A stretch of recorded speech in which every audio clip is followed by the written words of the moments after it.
안녕하세요. 공인중개사 이장님입니다. 임대사업자 제도 과연 다시 부활이 될까요? 인수위원회가 검토 중이라는데 현실이 된다면 엄청난 파장이 예상되네요. 다주택자들에겐 쏠기단지안이 아닐 수가 없습니다. 지난 2020년 7.10 대책으로 임대사업자 제도가 사실상 폐지 수순으로 들어갔습니다. 핵심인 아파트는 더 이상 등록이 안 됩니다. 그리고 많은 혜택들이 축소가 되거나 사라졌습니다.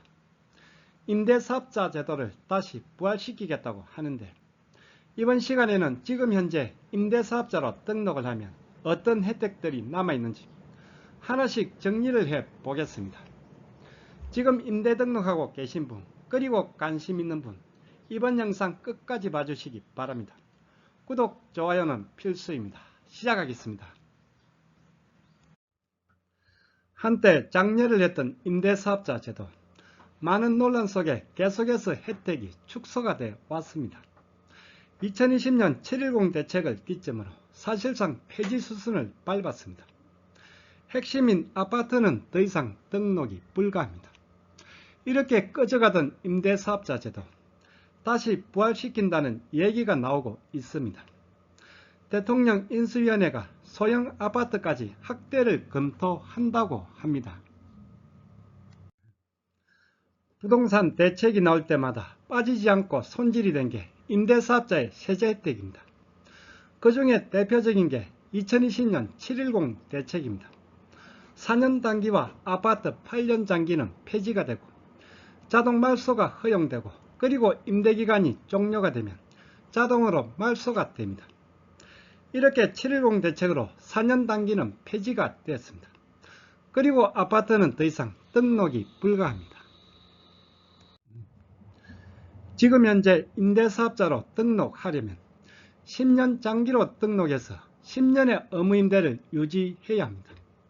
그리고 아파트를 제외한 단독 다세대, 오피스텔, 빌라 등이 등록 대상입니다.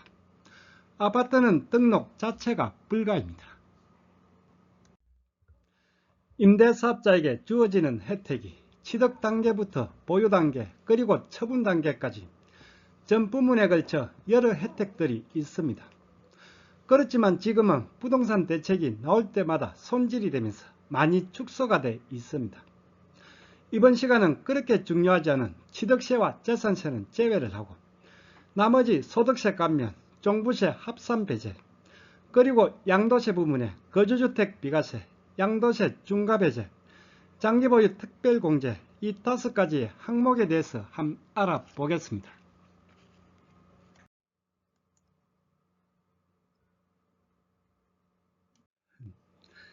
2022년 지금 현재 임대사업자로 등록을 하면 어떤 혜택이 적용되는지 하나씩 보겠습니다. 첫 번째, 소득세 혜택입니다. 임대사업자로 등록을 하면 필요경비 기본공제 그리고 소득세 감면의 혜택이 있습니다. 지자체와 세무서에 등록한 임대사업자와 세무서만 등록했거나 등록을 하지 않은 일반 임대소득자와 비교를 해서 한번 보겠습니다. 필요경비와 기본공제 적용입니다. 분리과세로 신고를 할 경우에 적용입니다. 4년 단기 또는 8년, 10년 장기로 등록한 등록 임대사업자는 필요경비가 60% 그리고 기본공제가 400만원이 적용입니다. 일반 임대소득자는 50% 그리고 200만원입니다. 등록을 했다면 일반 임대소득자에 비해 소득세 계산 시 필요경비와 기본공제에서 이렇게 이득이 있습니다. 다음은 소득세 감면입니다. 분리과세, 종합과세 모두 적용입니다. 4년 단기는 30%, 그리고 8년, 10년 장기로 등록한 경우는 75%가 감면입니다. 그리고 2호 이상 임대는 축소가 되면서 20%, 50%가 적용입니다. 일반 임대소득자는 소득세 감면은 해당이 없습니다. 그리고 소득세 감면은 2022년까지 한시적 적용입니다. 계속 연장이 돼 왔었는데 이후에도 연장이 될지는 알 수는 없습니다. 여튼 22년 올해까지 적용입니다. 임대사업자의 소득세 감면은 이후에 연장이 되더라도 여기엔 또 변수가 있습니다. 소득세 감면을 받으면 감가상각의제가 된다고 합니다. 감가상각의제로 취득가액에서 차감이 되면서 다음에 양도할 때 양도세가 감면받은 소득세보다 더 많이 나올 수도 있습니다. 좀 이해하기 어려운 소리인데 양도 차익이 많다면 그냥 감면을 안 받는 게 나을 수도 있습니다. 임대사업자 소득세 감면을 받기 위한 요건입니다. 따로 설명드리진 않겠습니다. 체크를 한번 해보시기 바랍니다. 그리고 건강보험료입니다. 주택 임대소득에 대해 5월 소득세 신고를 하면 11월부터 건강보험료에 반영이 됩니다. 문제는 피부양자 자격 유지입니다. 등록 임대사업자는 임대수입 연 1,000만원까지는 피부양자 자격이 유지가 됩니다. 그에 반해 일반 임대소득자는 연 400만원입니다. 임대소득자의 건강보험은 다음에 따로 영상을 올려보겠습니다. 지금은 2천만원 이하 임대소득에 대해서도 매년 5월이면 소득세 신고기간에 신고도 하고 소득세 납부도 해야 합니다. 임대사업자로 등록을 하면 필요경비 60%, 기본공제 400만원이 적용입니다. 그리고 연임대료 1,000만원까지는 건강보험 피부양자 자격을 유지가 가능합니다. 다음은 임대사업자로 등록했다면 누구나 적용받을 수 있는 거주주택 비과세입니다. 거주주택에선 2년 이상 거주를 해야 합니다.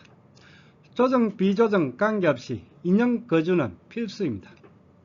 그리고 거주주택을 양도할 당시에 임대주택은 지자체와 세무서에 등록을 하고 임대를 유지하면서 임대료 5% 정액 제한을 준수하고 있어야 합니다. 소득세법 시행령 제155조 제20항 거주주택 비과세 기본 개념입니다. 그리고 참고로 기존에 등록에 있는 4년 단기 그리고 아파트 8년 장기의 경우는 자진말소 또는 자동말소가 되는 경우는 위에 임대주택의 특례 요건을 안 지켜도 상관은 없습니다. 2022년 지금 현재 적용되고 있는 거주주택 비과세 요건입니다. 거주주택 비과세는 평생 1회에 한해 적용입니다. 10년 장기로 등록해서 10년의 의무임대를 유지해야 합니다. 등록하는 임대주택은 6억 3억의 가액요건이 있습니다. 그리고 조정지역주택이든 비조정지역주택이든 모두 적용입니다. 화면을 캡처해서 체크를 한번 해보시기 바랍니다. 임대사업자의 세제혜택 중에서 물론 까다로워지긴 했지만 그래도 온전히 남아있는 게 거주주택 비과세입니다. 등록 요건만 된다면 지금 등록을 해도 받을 수가 있습니다. 다음은 종부세 합산배제입니다. 등록한 임대주택이 종부세 합산배제 대상이라면 종부세 과세 대상에서 제외가 됩니다. 등록한 임대주택이 종부세 합산배제 대상이라면 주택수에서 빠지게 됩니다. 종부세 과세 대상에서 제외가 됩니다. 최근에 종부세 부담이 늘어나면서 다주택자에게 상당히 큰 혜택입니다. 종부세 영상에서 설명드렸던 주택에 대한 종합부동산세 기본 개념입니다. 매년 6월 1일 현재 소유자가 납부 대상자입니다. 과세 기준금액이 공시가 6억입니다. 그렇지만 1세대 1주택은 조정이 되면서 11억까지는 공제가 됩니다. 종부세 합산 배제를 받는 요건입니다. 참고로 양도세 중과배제와 요건이 동일합니다. 종부세 합산 배제 대상이라면 동시에 중과배제도 된다는 얘기입니다. 2018년 4월부터 장기로 등록해야 대상입니다. 지금은 당연 10년 장기로 등록해서 10년 이상 의무임대를 유지해야 합니다. 면적 요건은 없지만 가액 요건은 있습니다. 당연 임대료 5% 정액 제한도 준수를 해야 합니다. 종부세 합산 배제는 2018년 9.13 대책으로 혜택이 없어졌습니다. 2018년 9월 14일 이후 조정지역에서 취득하는 주택은 종부세 합산 배제 대상에서 제외가 됩니다. 역으로 2018년 9월 14일 이후에 조정지역에서 취득한 주택이 아니라면 지금 등록을 해도 적용이 된다는 뜻입니다. 지금 등록을 해도 종부세 합산 배제가 가능한 주택입니다. 물론 아파트는 등록이 안 되니 아파트가 아닌 단독이나 빌라, 오피스텔 등이 대상입니다. 취득일이 기준입니다. 등록일 기준이 아닙니다. 2018년 9.13 대책 이전에 취득한 주택은 조정이든 비조정이든 모두 적용 대상입니다. 그리고 2018년 9.13 대책 이후에는 비조정 지역에서 취득한 주택이 대상입니다. 즉 2018년 9월 14일 이후에 조정지역에서 취득한 주택이 아니라면 지금 등록을 해도 적용을 받습니다. 그리고 9.13 대책 발표 전에 그리고 조정지역 지정 공고일 전에 매매 계약을 하고 계약금을 지급한 경우도 적용 대상입니다. 이렇게 종부세 합산 배제는 지금 등록을 해도 적용을 받는 경우가 있습니다. 종부세 합산 배제는 지난해 12월에 올린 영상이 있으니 해당되시는 분들은 챙겨보시면 좋습니다. 다주택자들의 종부세 부담이 상당합니다. 지금 등록을 해도 합산 배제 적용을 받는 주택이 있습니다. 잘 챙겨보시기 바랍니다. 다음은 양도세 중과배제입니다. 중과배제 대상이라면 조정지역 다주택이라도 중과세가 아닌 일반과세가 적용입니다. 조정지역 다주택자 중과세율입니다. 2주택은 기본세율에서 추가 20%, 그리고 3주택 이상은 추가 30%의 중과세율이 적용됩니다. 게다가 장기보유 특별공제도 배제가 됩니다. 만만치가 않습니다. 그렇지만 등록한 주택이 중과배제 대상이라면 6에서 45%의 기본세율이 적용되면서 장기보유 특별공제까지 받게 됩니다. 임대사업자의 중과배제 혜택은 상당한 혜택입니다. 임대사업자의 중과배제 요건은 앞서 설명드린 종부세 합산 배제 요건과 동일합니다. 10년 장기로 등록해서 10년 이상 의무임대를 유지해야 합니다.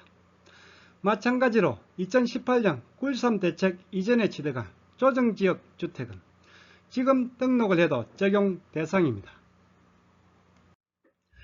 2018년 9.13 대책 이전에 취득한 조정지역 주택이라면 지금 등록을 하더라도 중과배제 그리고 종부세 합산 배제를 받을 수가 있습니다.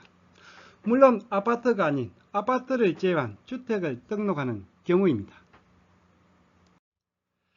2018년 9.13 이전에 취득한 주택, 그리고 조정지역 지정 전에 취득한 주택, 지금 등록을 해도 중과배제 적용을 받을 수가 있습니다. 마지막으로 장기보유 특별공제 적용입니다. 장기로 등록해서 8년 이상 임대를 하면 50%, 그리고 10년 이상은 70%의 공제가 적용입니다. 장기보유 특별공제 적용 요건입니다. 그런데 안타깝게도 지금 등록을 해서는 적용이 안됩니다. 2020년 말까지 등록한 주택에 대해 적용입니다. 기존에 등록해 계신 분들은 체크를 한번 해보시기 바랍니다. 장기보유 특별공제 특례는 만약에 임대사업자 혜택이 부활한다면 그때를 기대해 봐야겠네요.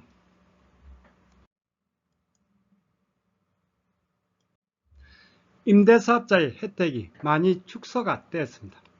반면에 지켜야 할 의무는 많아졌습니다. 그렇지만 누군가는 아직도 고민하는 분들이 있습니다.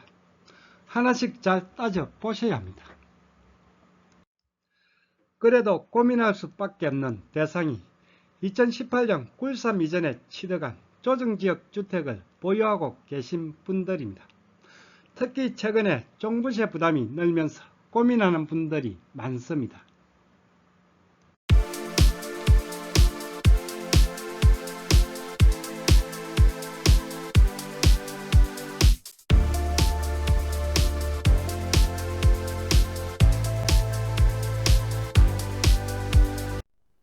오늘 강의는 여기까지입니다.